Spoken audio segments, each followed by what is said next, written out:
వేములవాడ పట్టణంలోని శ్రీ సరస్వతి శిశు మందిర్ ఉన్నత పాఠశాలను శుక్రవారం పూర్వ విద్యార్థి బీజేపీ నాయకులు రేగుల శ్రీకాంత్ సందర్శించారు. ఈ సందర్భంగా రేగుల శ్రీకాంత్ పాఠశాలలో తాను చదువుకున్న అనుభవాలు, మధుర స్మృతులు, పాఠశాల యొక్క గొప్పతనాన్ని విద్యార్థులతో పంచుకున్నారు.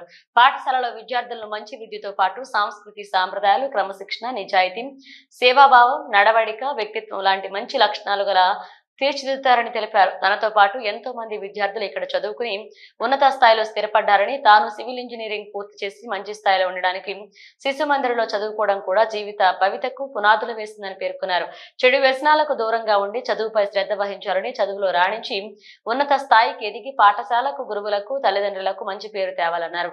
ఈ కార్యక్రమంలో ప్రధాన అధ్యాపకులు చిలుకగట్టు ఘర్షకుర్తి వెంకటేశ్వర్ తదితరులు పాల్గొన్నారు.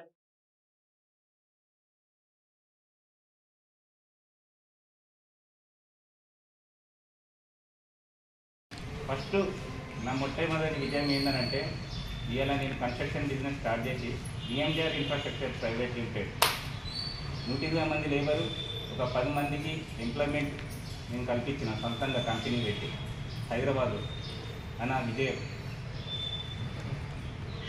అలానే సోషల్ యాక్టివిటీస్లో, అలానే పొలిటికల్గా చాలా ఇంప్రూవ్మెంట్ తీసుకొచ్చి సార్ గారికి దృష్టిలో పెట్టి తీసుకురావడం జరిగింది. అది ఏ విధంగా జరిగిందో మీకు చెప్తా. ఇప్పుడు నేను నా కెరియర్ ఫస్ట్ ఇక్కడి నుంచే స్టార్ట్ అయిపోయింది. ఫస్ట్ మనం మొట్టమొదటిగా క్రమశిక్షణ.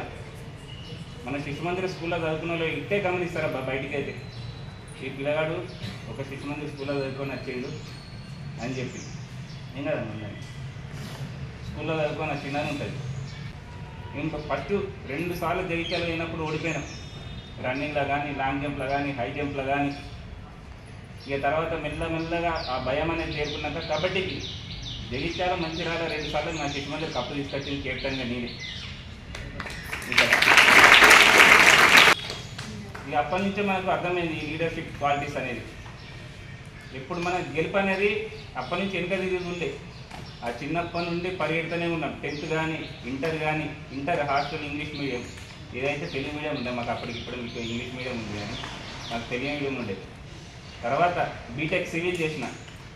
బీటెక్ సివిల్ తర్వాత చాలామంది నువ్వు అగ్రెసివ్గా ఉన్నావు, నువ్వు కొంచెం తగ్గించుకో, నువ్వు అందరి ముంగటి ఇట్లా మాట్లాడకు, కొన్ని చూసి ఉన్నట్టు వెళ్ళిపో అని అంటే మన శిశు మందిలో కలుస్తుందా? తప్పులు చేస్తే మన శిశు మందిలో కలుస్తుందా? ఖచ్చితంగా అంటాం. నువ్వు తప్పు చేస్తున్నావు అని అంటాం. అది మన పేరెంట్స్లోనే అంటాం. అమ్మ నువ్వు అట్లా అయ్యాకే, డాడీని ఇట్లా అయ్యాకని అంటాం. ఎందుకు? మనం నేర్పిన గురువు గారు శిక్షణ అది.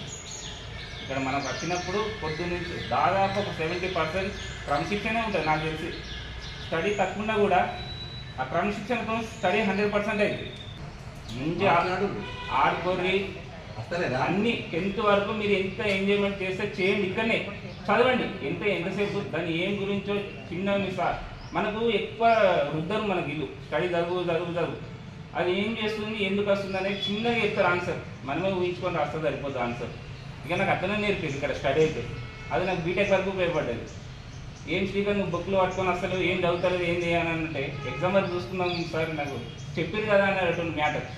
అది చెప్పేసి అది ఇంకేముందని గమనలేక పొద్దున లేస్తే తింటున్నాం పడుకుంటున్నాం లెక్కనే స్టడీ కూడా అక్కడే ఉంటుంది కదా అని చెప్పి అంత సింపుల్గా తీసుకోవడం కారణం ఇక్కడ అప్పుడున్న ఇవి ఆచార్య మాతాజీలేవు వాళ్ళు.